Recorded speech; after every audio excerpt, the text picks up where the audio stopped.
I think we've had this discussion before. Okay, so there is broccoli and broccoli and all this sort of food that we have in the West. Yeah. And some people are listening and saying, well, I don't do kale, I don't do broccoli, I don't do I Brussels don't sprouts. do Brussels sprouts, I don't do any of those. But does that mean I'm doomed to unhealthy lifestyle because of the kind of food that I eat? Now, I eat pounded yam and I eat a dikaiko and that kind of thing. I find, a goosey in some parts of the world. Kenke, yes. How do we bring this food and nutrition information to our people who are very well established in those kind of food?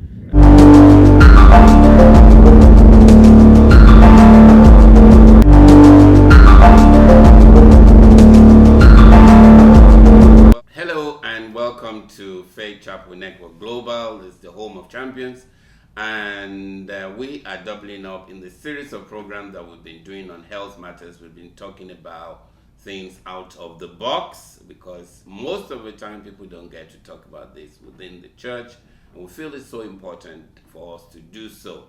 And I'm Joe Daniels, and my co-host today is Eunice Daniels, I'm glad you're able to join us today. Looking forward to an exciting program.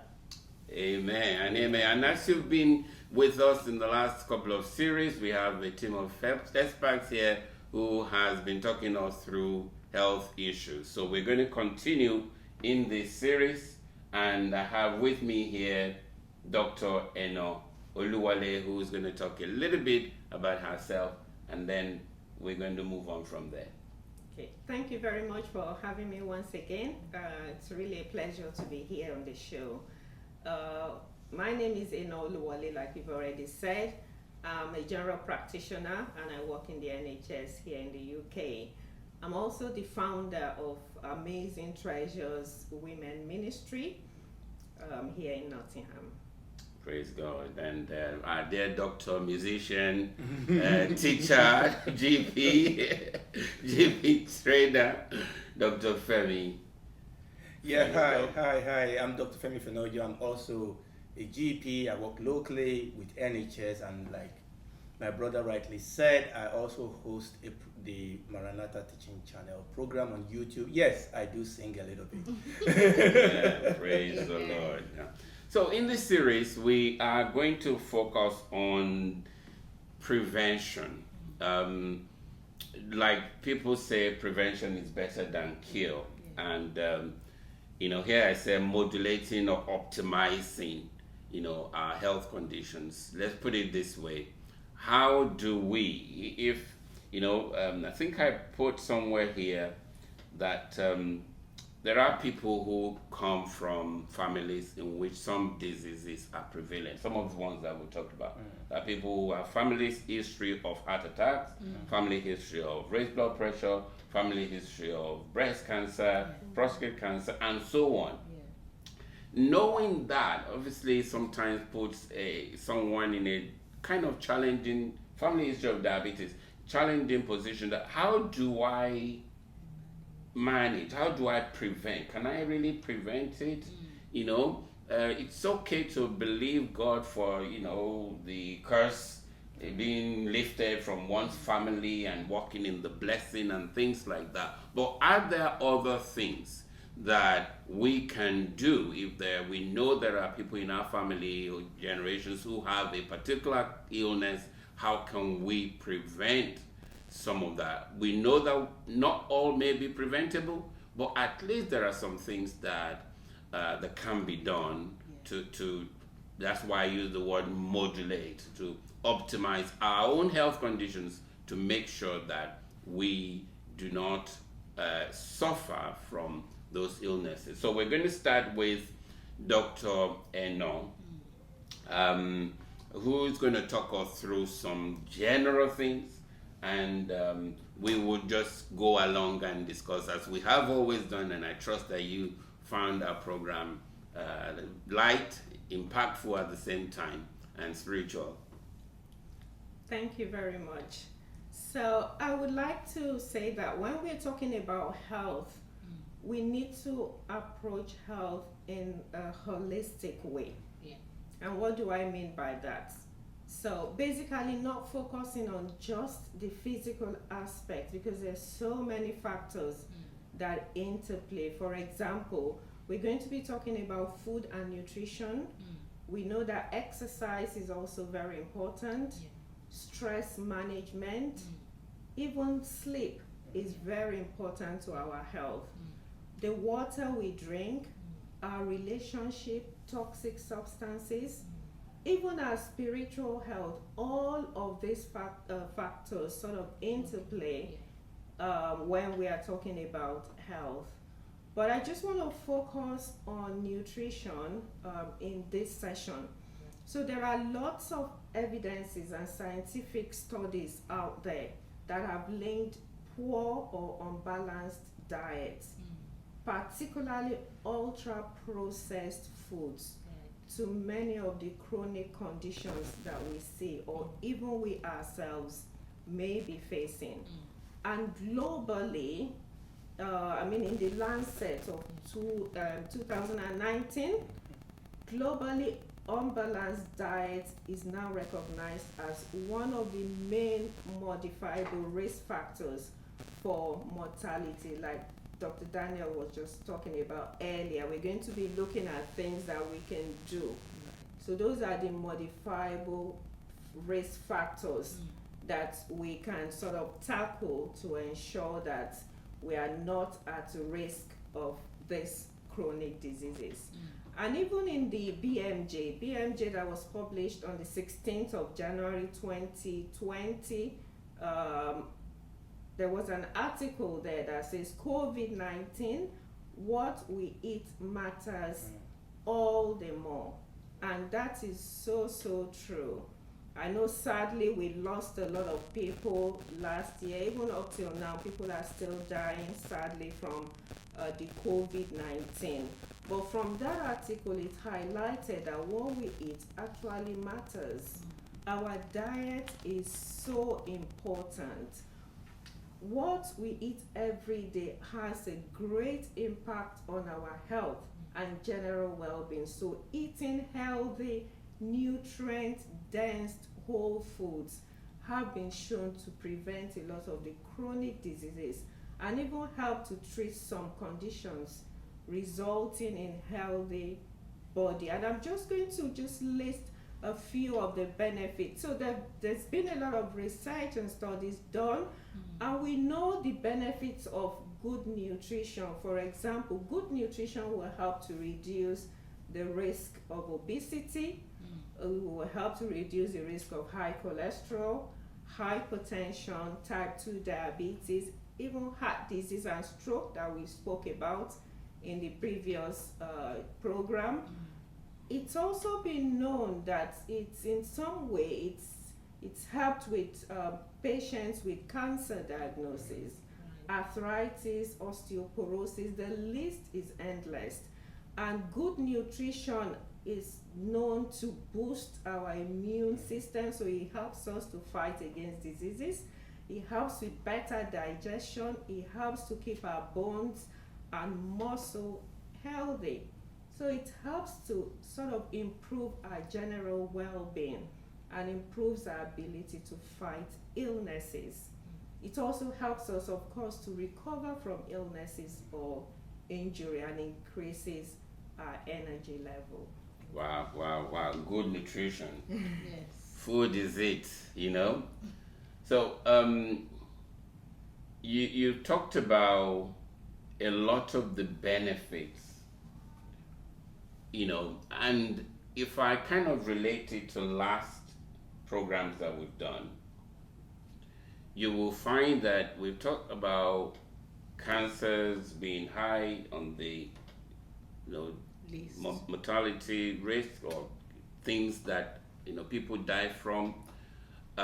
We talked about heart diseases, we talk about diabetes, we talk about dementia, we talk about all these things. And you've mentioned those things as food and nutrition or factors that can, have some way of preventing those major problems, which means if you eat right, then you can live right or live long, So is there anything, Dr. Fenojo, that you want to? Yes, obviously a couple of things. What Dr. Eno said is really very important. And I think the word here is modifiable factors. Like we said in previous episode, there are some things that are beyond our capacity to change. Okay? For example, we talk about the fact that some diseases have genetic predisposition, some diseases are prevalent in some area of the world. There's nothing we can do about some of those things. But every study shows that actually there are modifiable factors, which we call risk factors, that if we do take care of these risk factors, it actually reduces the chance of people either having the disease or dying from the disease. And that is what we are talking about here, particularly today, talking about nutrition. I came across a statistic that I was that I found quite interesting from the public health. This was a couple of years ago, I have to say. And they said, and I will quote, health problems related to poor diet, drinking and smoking are costing the NHS England more than, wait for it, 11 billion every year. And these are modifiable factors that could help save, I'm finding it difficult to process that, 11 billion. And that is why what we are talking today is really, really very important. So when we're talking about nutrition, what are the things that we need to put into consideration when we putting together our menu, the foods that we raise our children with? Maybe you can help us with that. Okay, thank you very much for that question. When we're talking about nutrition, I think we need a more personalized scientific approach to nutrition that works for us, that works for each individual. There's so many diet types and diet plans out there, and no one diet type fits all. Right. Because what will work for me may not necessarily work for you. There are pros, and I've come across about 39 different diet types and plans. We've got the vegetarian diet, we've got the vegan diet, ketogenic diet, SOS diet, blood type diets, you name it, paleo diets, Mediterranean diets, the DASH diet, so many. But they all have their pros and cons. But I think what is important is that whatever you're eating should provide you with the necessary vitamins, minerals, phytochemicals, and fibers that is necessary for your health. And there is abundant evidence to show that plant-based diet actually works very well for heart disease. And in the medical journal, JAMA Internal Medicine 2019, they actually showed a correlation between plant-based diet and type 2 diabetes. And it's also been shown that plant-based diet has also helped people with cancers. So we're talking about healthy diet that includes vegetables, plenty of vegetables, plenty of fruits, whole grains, legumes, nuts, and seeds. So examples of vegetables, things like kale, broccoli, Brussels sprouts, they're very good for our health. And there's so many fruits out there, but particularly the berries, blueberries, they've been studies have shown that they've got quite a lot of beneficial effects on our health. And I'm just going to very quickly, to just list 10 foods that we can eat for longevity. Okay. And one is, of course, I've already mentioned the vegetables, but in particularly the dark green leafy greens, because they contain powerful phytonutrients that can block early cancer development and boost cognitive function. Also, berries, they're quite good. They contain critical minerals, vitamins, antioxidants, and flavonoids and polyphenols that are good for brain health and overall health. Mushroom is another thing, it's quite good for brain health as well. Of course, I've already mentioned legumes and beans. I know not everybody can tolerate beans or legume, but they contain high levels of soluble and insoluble fibers, and they are correlated with a decreased risk of cancer, heart disease, and even Alzheimer's disease that we talked about earlier. Also, nuts, things like almond nuts, pecan nuts, hazelnuts, they have anti-inflammatory and cancer protective nutrients, and they're quite rich in sterols, stanols, minerals, and other health promoting nutrients. Onions, garlic, I'm not going to go into more details. So cabbage, cruciferous vegetables, turmeric, the list is endless. Praise God. Right. I think we've had this discussion before. Okay. So there is broccoli and broccoli and all this sort of food that we have in the West. Yeah. And some people are listening and saying, well, I don't do kale, I don't do broccoli, I don't do I Brussels don't sprouts. do Brussels sprouts, I don't do any of those.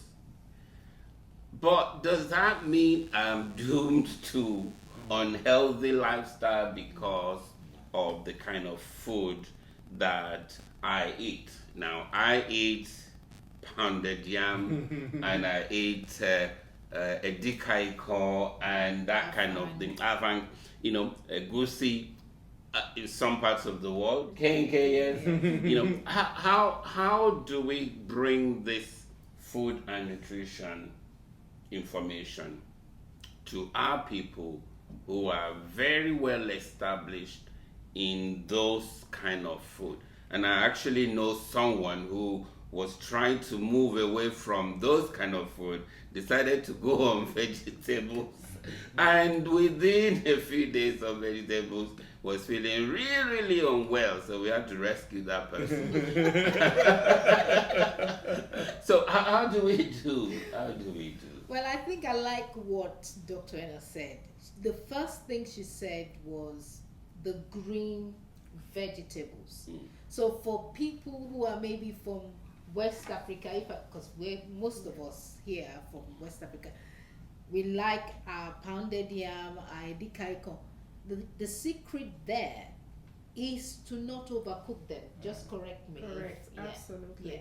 Yes. And there are ways we can actually cook afang and cook edikaiko without taking out all the vitamins, And without including some not so healthy choices. Yeah. Yeah. Correct. Yes. Right. Yeah. And I was sorry, go on. Yeah. So the green one, I think we have that. We have that in many parts of the world. The secret, like we said, is not to overcook it and then eliminate some things that are not working for the benefit of our body. And also, I just wanted to mention that maybe another thing is that we eat too much in terms of the obesity. Recently Joe and I were like, we noticed that when people turn 50 and over, they start developing this facial fatness. And he said because we still continue to eat like we need maybe 10 bowls of rice when we were younger, we're still continuing that when we're over 50. We're still using the same amount of food when our metabolism is very high and we're running all over the place, and exactly the same amount of food when we are not doing as much and we're growing older and that kind of. Or maybe when your metabolism is slowed down, you know.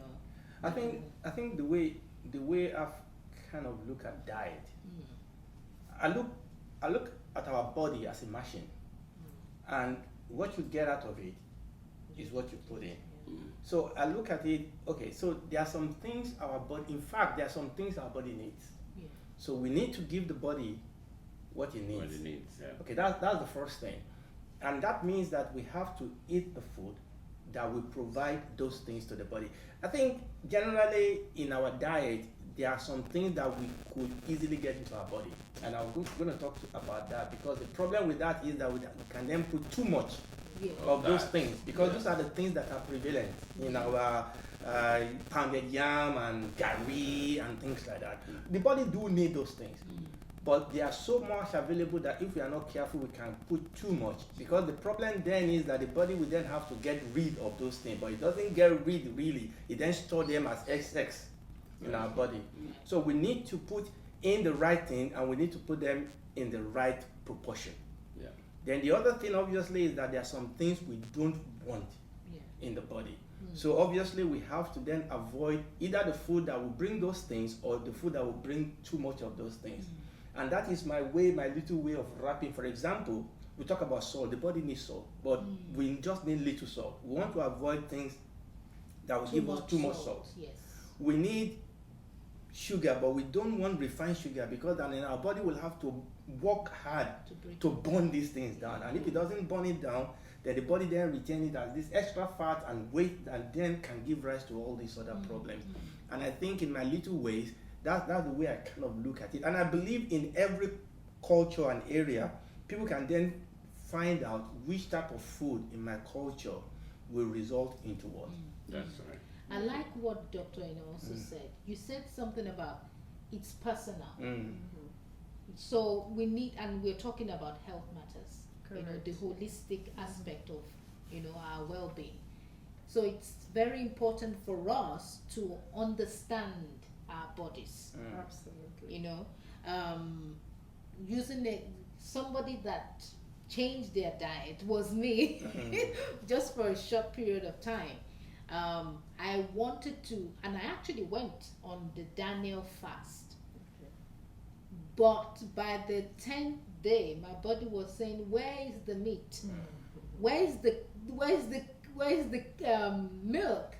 And even though I wasn't eating as much, I was eating a lot more vegetables, which is good.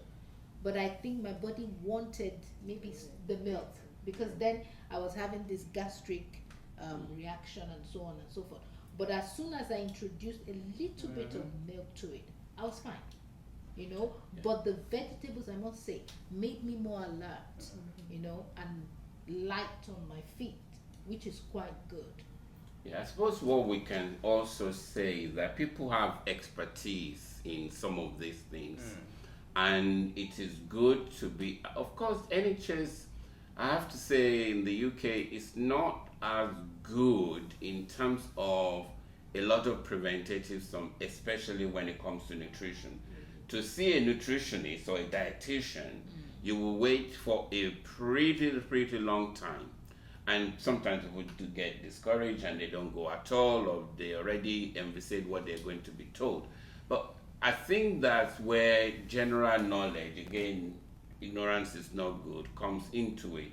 And how can we personalize these things for ourselves? How, you know, do we always have to go and see a dietitian or a nutritionist? I think that is the best thing. If we can see a nutritionist, then a dietitian, then that would be the ideal, because they will be able to guide us. They will be able to just tailor the advice to ourselves, looking at what chronic disease or what conditions we may be suffering. But also, I tend to advise people to do the research yourself.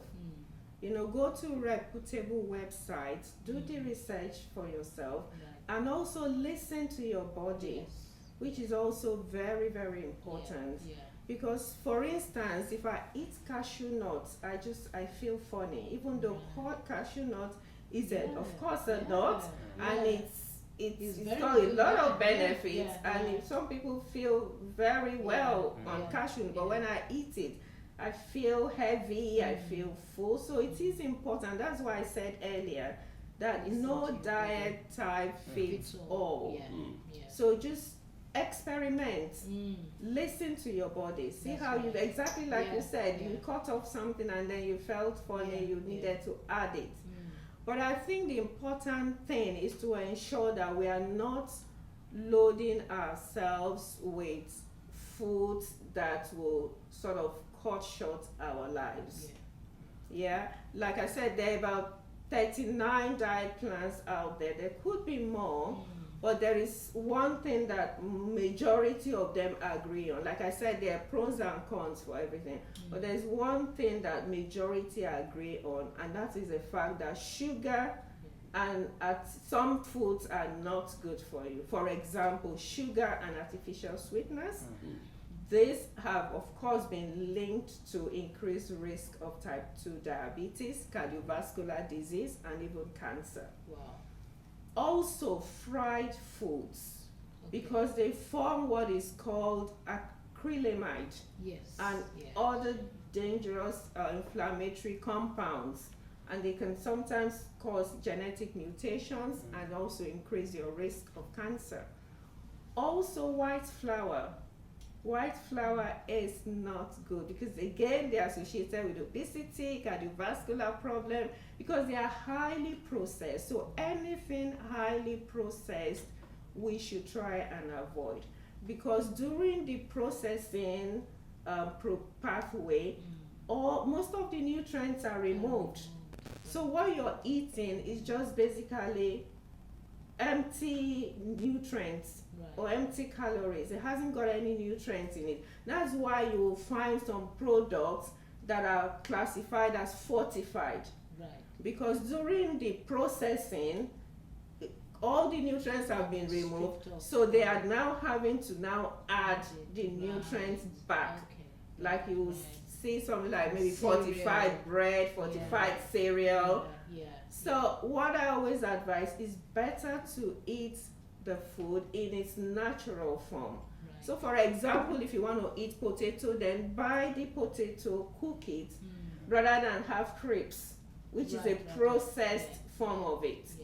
In the processing pathway, a lot of salt, nutrients are removed, too much salt is added, which can of course lead to other health problems.